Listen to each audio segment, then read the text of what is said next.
Okay, അപ്പൊ ഇന്നത്തെ session നമുക്ക് രണ്ടു മൂന്ന് കസ്റ്റമേഴ്സ് ഇങ്ങനെ ചോദിച്ചു വന്നിരുന്നു. അവർക്ക് ഈ ഹൈക്വേഷൻ ഡിവൈസ് വെച്ചു, അറ്റൻഡൻസ് ആക്സ് കൺട്രോൾ രണ്ടും കൂടെ കൂടിയിട്ടുള്ള ഡിവൈസുകൾ വെച്ചു. പക്ഷെ ഈ പറഞ്ഞ അവർക്കൊരു IVMS അല്ലെങ്കിൽ രണ്ടു മൂന്ന് ലൊക്കേഷനിൽ ഉണ്ടെങ്കിൽ ഈ പറഞ്ഞ IVMS ത്രൂ ഒരു സെർവറിലോ അല്ലെങ്കിൽ ഒരു PC-ലോ ഹോസ്റ്റ് ചെയ്യാണ്ട് അവർക്ക് ഈ റിപ്പോർട്ടും കാര്യങ്ങളൊക്കെ എടുക്കണം. അത് ക്ലൗഡ് ബേസ്ഡ് സിസ്റ്റം ചെയ്യാൻ പറ്റുമെന്ന് ചോദിച്ചു. അപ്പൊ അത് ചെയ്യാനായിട്ട് നമുക്ക് ഹൈക്വേഷൻ തന്നെ ഒരു ക്ലൗഡ് സൊല്യൂഷൻ തരുന്നുണ്ട്, ഹൈ കണക്ട്. നമ്മൾ ക്യാമറ ഒക്കെ ആഡ് ചെയ്യുന്ന ഹൈ കണക്ട് തന്നെ. അതിന്റെ വെബ് ബേസ്ഡ് ഒരു ഇതുണ്ട്, വെബ് ബേസ്ഡ് സെർവർ ഉണ്ട്. അത് ഹോസ്റ്റ് ചെയ്തിരിക്കുന്ന ഹൈക്വേഷൻ ആണ്. സോ അതിന്റെ അകത്ത് ജസ്റ്റ് ഒരു യൂസർ ത്രൂ നമുക്ക് നമ്മുടെ ഡിവൈസുകൾ മാനേജ് ചെയ്യാൻ പറ്റും. പക്ഷെ കുറച്ച് റെസ്ട്രിക്ഷൻ ഉണ്ട്, കാരണം ലൈസൻസ്ഡ് വേർഷൻ ആണ്. ഫ്രീ വേർഷൻ അവൈലബിൾ ആണ്, പക്ഷെ ഫ്രീ വേർഷന് ഈ പറഞ്ഞ കുറച്ച് ലിമിറ്റേഷൻ, അതായത് നമ്മളെ ലൈസൻസ് ഇല്ലാണ്ട് നമ്മൾ ഫ്രീ ആയിട്ട് ഉപയോഗിക്കുവാണെങ്കിൽ നമ്മുടെ NVR അല്ലെങ്കിൽ ക്യാമറ ഒക്കെ ആഡ് ചെയ്യുവാണെങ്കിൽ 32 ചാനൽ വരെ ഉള്ള ക്യാമറകൾ സപ്പോർട്ട് ചെയ്യും. അത് ഫ്രീ വേർഷനിൽ ലൈഫ് ലോങ് നമുക്ക് കിട്ടും. ഓക്കെ, അല്ലെങ്കിൽ നമുക്കൊരു ട്രയൽ വേർഷൻ വരുന്നുണ്ട്. നമുക്ക് എങ്ങനെയുണ്ട് അതിന്റെ എക്സ്പീരിയൻസ്, 32ന്റെ മേളിൽ ഒരു 64 അല്ലെങ്കിൽ അത്രയൊക്കെ വരുന്ന കസ്റ്റമേഴ്സ് ഉണ്ടെങ്കിൽ അവർക്ക് എക്സ്പീരിയൻസ് ചെയ്യാൻ വേണ്ടിയിട്ട് ഒരു 3 month ട്രയൽ വേർഷൻ അവർ പ്രൊവൈഡ് ചെയ്യുന്നുണ്ട്. അതിനുശേഷം നമ്മൾ അത് ഈ അക്കൗണ്ട് ക്രിയേറ്റ് ചെയ്ത് കഴിഞ്ഞ് അന്ന് തൊട്ട് 3 month ട്രയൽ സ്റ്റാർട്ട് ചെയ്യും. സോ ഒന്നെങ്കിൽ അത് ചെയ്യാം, അത് കഴിഞ്ഞിട്ട് ഓക്കെ ആണെങ്കിൽ അവർക്ക് ലൈസൻസ് പർച്ചേസ് ചെയ്യാം. ലൈസൻസ് പേയ്മെന്റ് നമ്മൾ ഹൈക്വേഷന്റെ വെൻഡേഴ്സ് ആയിട്ട് ഡിസ്കസ് ചെയ്യണം. ദെൻ അത് ഒരെണ്ണം. രണ്ടാമത് നമ്മുടെ ഫ്ലീറ്റ് കാര്യങ്ങളുണ്ട്, അതായത് GPS ട്രാക്കിങ്ങിന് വേണ്ടി ഉപയോഗിക്കുന്ന, അത് മോസ്റ്റ് കോമൺലി കുറവാണ്. അങ്ങനെ എന്തെങ്കിലും ഉണ്ടെങ്കിൽ അത് 10 വെഹിക്കിൾസ് വരെ സപ്പോർട്ട് ചെയ്തുള്ളൂ. അതിനുശേഷം നമ്മൾ ഈ പറഞ്ഞ ലൈസൻസ്ഡ് ഫ്രീ വേർഷനിൽ 10 വെഹിക്കിൾ വരെ സപ്പോർട്ട് ചെയ്യുള്ളൂ. അതിനുശേഷം ലൈസൻസ്, അതിന് മേളിലേക്ക് ലൈസൻസ് വേണം. അതുപോലെ ഇൻട്രൂഷൻ മോണിറ്റർ ഉണ്ട്, അത് ഫ്രീ ഇല്ല, ലൈസൻസിന് മാത്രമേ ഉള്ളൂ. ദെൻ ആക്സസ് കൺട്രോൾ ആണെങ്കിൽ 10 ഡോർ ആണ്, 10 ഡിവൈസ് അല്ല. ചില ഡിവൈസിൽ 2 ഡോർ വരുന്നുണ്ട്. അപ്പൊ 10 ഡോറുകളാണ് അവർ പറയുന്നത്, 10 ഡിവൈസുകളല്ല. 10 ഡോർ ഉള്ളത് ഫ്രീ വേർഷനിൽ കിട്ടും. 10 ഡോറിനേക്ക് മേളുള്ളതാണെങ്കിൽ നമ്മൾ ലൈസൻസ് എടുക്കണം. ദെൻ ഇന്റർകോം വരുവാണെങ്കിൽ 2 ഇന്റർകോം മാത്രമേ സപ്പോർട്ട് ചെയ്യത്തുള്ളൂ. ഓക്കെ, അതിന് മേളിലേക്ക് വരുന്നതൊക്കെ രണ്ട് ഇന്റർകോമിന് 2 ഡിവൈസുകൾ സപ്പോർട്ട് ചെയ്യും. അതിന് മേളിലേക്ക് വരുന്നതൊക്കെ നമ്മൾ അതായത് 2 ഇന്റർകോം എന്ന് പറഞ്ഞാൽ 2 ഇൻഡോർ ഡിസ്പ്ലേ ആണ്, മറ്റേ ഔട്ട്ഡോർ അതിന്റെ കൂടെ വരുന്നതല്ലേ. അപ്പോൾ അത് സപ്പോർട്ട് ചെയ്യാൻ മേളിലേക്കുള്ള ലൈസൻസ് എടുക്കണം. അതുപോലെ ഈ പറഞ്ഞ NPR ക്യാമറ ആഡ് ചെയ്യുന്നുണ്ടെങ്കിൽ അതൊരു NPR ക്യാമറ ആഡ് ചെയ്യാൻ പറ്റുള്ളൂ. അതിന് മേളിലേക്കുള്ളതിന് ലൈസൻസ് എടുക്കണം. സോ അതാണ് ഈ ഹൈക്കണക്ട് ക്ലൗഡിൽ വരുന്നത്. സോ ഇനി എങ്ങനെയാണ് ഈ ഹൈക്കണക്ട് ക്ലൗഡ് ചെയ്യാന്നുള്ളതാണ്. ആദ്യമേ തന്നെ ഒരു വെബ് ബ്രൗസർ എടുക്കുക. അതിനുശേഷം ഹൈക്കണക്ട് സെർച്ച് ചെയ്യുക. ഓക്കെ, സോഫ്റ്റ്വെയർ അല്ല നമുക്ക് വേണ്ടത്, വെബ് ലോഗിൻ ആണ്. താഴത്തേക്ക് വന്നു കഴിഞ്ഞാൽ വെബ് ക്ലയന്റ് കിട്ടും, ക്ലിക്ക് ചെയ്യുക.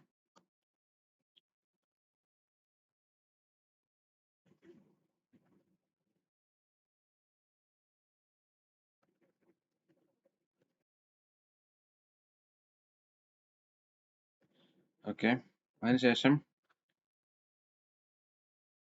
Screen resolution. ഓക്കെ, ഇവിടെ നോക്കി കഴിഞ്ഞാൽ ലോഗിൻ ഉണ്ട്, രജിസ്റ്റർ നൗ ഉണ്ട്. ഓക്കെ, രജിസ്റ്റർ നൗ കൊടുത്തു കഴിഞ്ഞാൽ പുതിയ ഒരാളാണെങ്കിൽ രജിസ്റ്റർ നൗ കൊടുത്തു കഴിഞ്ഞാൽ കുറച്ച് ഡീറ്റെയിൽസ് ഫില്ല് ചെയ്ത് കഴിഞ്ഞാൽ നിങ്ങൾക്ക് ഒരു അക്കൗണ്ട് ക്രിയേറ്റ് ചെയ്യാൻ പറ്റും. ഉദാഹരണത്തിന് കൺട്രി, ദെൻ മെയിൽ ID, ഒരു പാസ്വേഡ്, ഹൈക്കണക്ട് ലോഗിൻ ചെയ്യാനായിട്ട് ആ പാസ്വേഡ് ഒന്ന് കൺഫേം ചെയ്യുക, ക്യാപ്ച കൊടുക്കുക. അപ്പൊ നിങ്ങൾക്ക് ഒരു മെയിലിൽ ഒരു വെരിഫിക്കേഷൻ പോകും. അതിനുശേഷം നിങ്ങൾക്ക് യൂസ് ചെയ്യാവുന്നതാണ്. ഓൾറെഡി ഞാൻ കണക്റ്റഡ് ആണ്, അപ്പൊ ലോഗിൻ കൊടുക്കുന്നു. ഇപ്പൊ യൂസർ നെയിം പാസ്വേഡ് അടിച്ചു കഴിഞ്ഞാൽ നമ്മൾ ഹൈക്കണക്റ്റിന്റെ ഏതാണോ മെയിൽ ID പാസ്വേഡും കൊടുത്ത് അത് വെച്ചിട്ട് ലോഗിൻ ചെയ്യാവുന്നതാണ്. ഓക്കെ, ഞാൻ ലോഗിൻ ചെയ്തു. ഓക്കെ, ലോഗിൻ ചെയ്ത് കഴിഞ്ഞാൽ ഞാൻ ഓൾറെഡി കുറച്ച് സെറ്റിംഗ്സ് ചെയ്തിരുന്നു. അപ്പൊ നിങ്ങൾ ആദ്യമേ തന്നെ ഒരു ടീം ക്രിയേറ്റ് ചെയ്യാന്നുള്ളതാണ്. ഓക്കെ, ഇതിന്റെ അകത്ത് ടീം മാനേജ്മെന്റ് എന്ന് ഒരു ഓപ്ഷൻ ഉണ്ടാവും. അവിടെ പോയി കഴിഞ്ഞാൽ ഞാനിപ്പോൾ ഓൾറെഡി ഒരു ടീം ഇവിടെ ക്രിയേറ്റ് ചെയ്തിട്ടുണ്ട്. ഓക്കെ, ടീം ക്രിയേറ്റ് ചെയ്തു. അപ്പൊ അതുകൊണ്ടാണ് ഇത് വന്നത്. ഇല്ലെങ്കിൽ നിങ്ങൾക്ക് ടീം ഇവിടെ നിന്ന് തന്നെ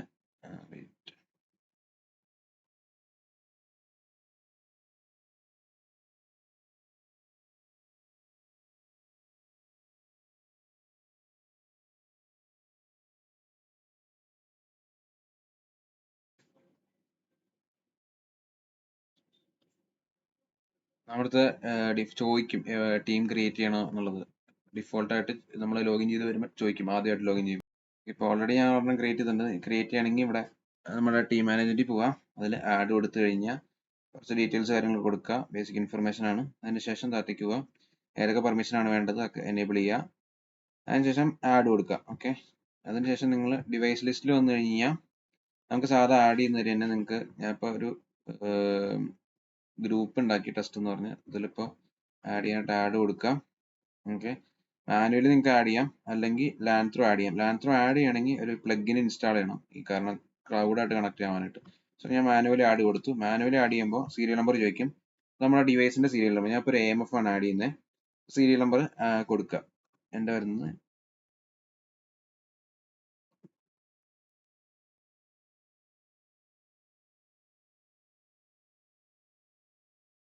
ഓക്കെ, അത് കൊടുത്തു. അപ്പോൾ ഡിവൈസിന്റെ നെയിം ചോദിക്കും. എനിക്കിങ്ങനെ കിട്ടണമെങ്കിൽ നിങ്ങൾ വേറൊരു കാര്യം ചെയ്യണം. ഡിവൈസിന്റെ അകത്ത് പോയി ഡിവൈസിന്റെ നെറ്റ്വർക്കിൽ ഉണ്ടാവും, അതായത് ഇന്റർനെറ്റ് കണക്ഷൻ കൊടുക്കുക.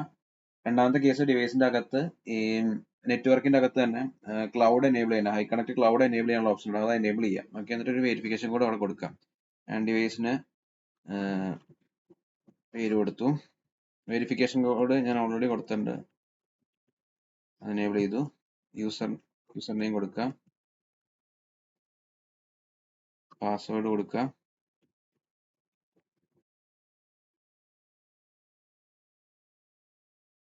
ഓക്കെ, അതിനുശേഷം അത് കയറിയാൽ നിങ്ങൾക്ക് ഗ്രൂപ്പും കാര്യങ്ങളുണ്ടെങ്കിൽ ആഡ് ചെയ്യാം. ഞാൻ ജസ്റ്റ് ഒന്നുമില്ല ആഡ് കൊടുത്തു.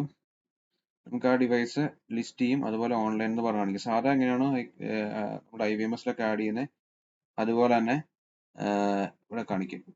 ഇതാ ഓൺലൈൻ ആയെന്ന് പറഞ്ഞ് സ്റ്റാറ്റസ് കാട്ടി, ഓൺലൈൻ ആയെന്ന് പറഞ്ഞ് കാട്ടി. നിങ്ങൾ പേഴ്സൻ്റെ അവിടെ പോയി കഴിഞ്ഞാൽ ഇതിപ്പോ നമ്മുടെ ഇതാണ് പറഞ്ഞാൽ ഇതിന്റെ അണ്ടറിലൊരു ഡിപ്പാർട്ട്മെന്റ് ക്രിയേറ്റ് ചെയ്യുന്നത്.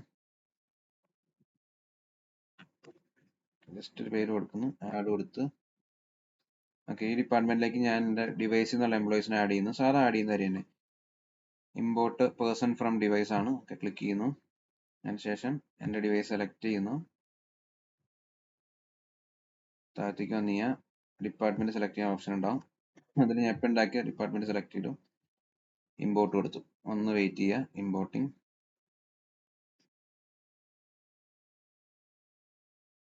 ഇമ്പോർട്ട് ആയിട്ടുണ്ട്. ഓക്കെ, എംപ്ലോയീസ് ഇമ്പോർട്ട് ആയിട്ടുണ്ട്. സാധാരണ ചെയ്യുന്നവർ തന്നെ എംപ്ലോയീസിനൊക്കെ ഇമ്പോർട്ട് ചെയ്തു. ആക്സസ് കൺട്രോൾ അല്ലെങ്കിൽ അറ്റൻഡൻസി പോയി കഴിഞ്ഞാൽ ആക്സസ് കൺട്രോൾ കോൺഫിഗർ ചെയ്യണമെങ്കിൽ ഇതേപോലെ തന്നെ നിങ്ങൾക്ക് ഡീറ്റെയിൽസും കാര്യങ്ങളൊക്കെ വരും. ആക്സസ് കൺട്രോളിന്റെ കോൺഫിഗറേഷൻ എന്താണോ IVMS ചെയ്തത് അത് തന്നെ വരും. അറ്റൻഡൻസി പോയി കഴിഞ്ഞാൽ അറ്റൻഡൻസ് റിപ്പോർട്ട് എടുക്കാം. അതിന് മുന്നേ ഷെഡ്യൂൾ ചെയ്യണം. നമ്മൾ ഷെഡ്യൂൾ ചെയ്യാനായിട്ട് ഇവിടെ ഏതെങ്കിലും ഡേറ്റിന് വരെ ക്ലിക്ക് കൊടുക്കാം. അതിനുശേഷം എങ്ങനെ ഒരു ടൈം ടേബിൾ ഇവിടെ സെറ്റ് ചെയ്തതാണ്. ഞാൻ നേരത്തെ ടൈം ടേബിൾ സെറ്റ് ചെയ്തതാണ്. ഇത് വേണ്ടെങ്കിൽ പുതിയ ടൈം ടേബിൾ സെറ്റ് ചെയ്യാം.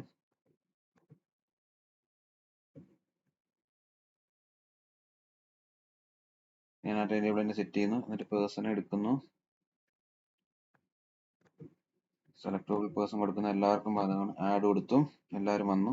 ഞാൻ അപ്പോൾ ടൈം ടേബിൾ ഇവിടെ തൊട്ട് ഇവിടം വരെ ഞാനത് കുറച്ചൊന്ന് മാറ്റുന്നു. എടുത്തു, സേവ് കൊടുത്തു. ഇപ്പൊ നോക്കി കഴിഞ്ഞാൽ ടൈം ടേബിൾ നിങ്ങൾക്ക് വരുന്ന കാണാം. അതിനുശേഷം വന്നു കഴിഞ്ഞാൽ അറ്റൻഡൻസ് റെക്കോർഡ്സിൽ പോകാം, ട്രാൻസാക്ഷൻ എടുത്ത് നോക്കാം.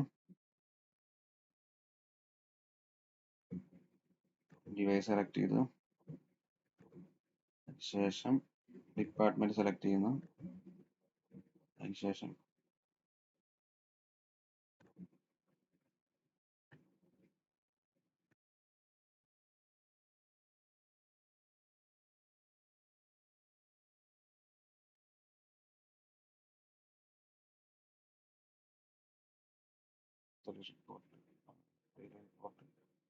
ടൈം കാർഡ്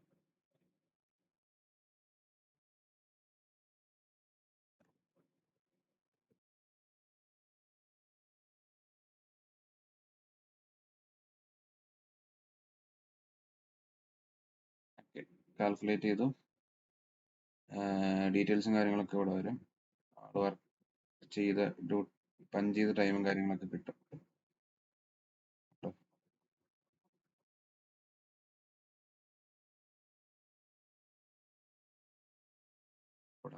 പഞ്ച് ഡേറ്റ് ഇല്ല. ഓക്കെ, അതുകൊണ്ടാണ്.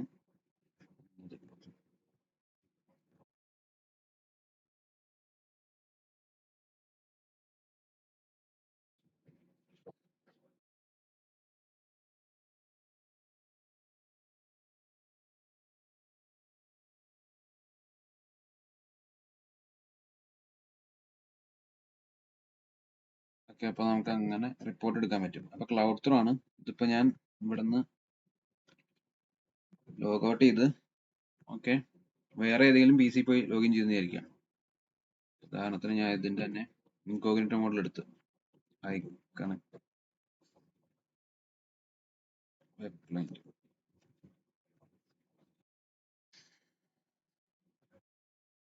ക്ലൈന്റ് എടുത്തു.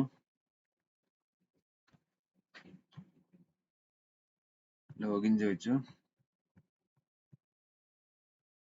ഓക്കെ, ഇപ്പൊ ഞാൻ ജസ്റ്റ് ക്രോമിലാണ് കയറിയിരിക്കുന്നത്. ഓക്കെ, നമ്മൾ നോക്കി കഴിഞ്ഞാൽ ജസ്റ്റ് ലോഗിൻ ചെയ്തിട്ടേ ഉള്ളൂ. എന്റെ ഡിവൈസ് അങ്ങനെ കാണിക്കും. അപ്പോൾ ആ യൂസർ നെയിം പാസ്വേഡും വെച്ചിട്ട് നമുക്ക് മാനേജ് ചെയ്യാം എവിടെ നിന്ന് കാണിക്കും. ഇതൊരു സോഫ്റ്റ്വെയർ മീൻസ് ഒരു ഫിസിക്കൽ ആയിട്ടുള്ള ഡിവൈസിൽ ഹോസ്റ്റ് ചെയ്ത അല്ലാത്തതുകൊണ്ട് തന്നെ ഈ പറഞ്ഞ ഡീറ്റെയിൽസും കാര്യങ്ങളെല്ലാം നമ്മൾ എന്ത് ക്രിയേറ്റ് ചെയ്തോ അതൊക്കെ എഫക്റ്റീവ് ആയിട്ട് കിട്ടും. ഇതിലും ലിമിറ്റേഷൻ ആണ് ഈ പറഞ്ഞത്.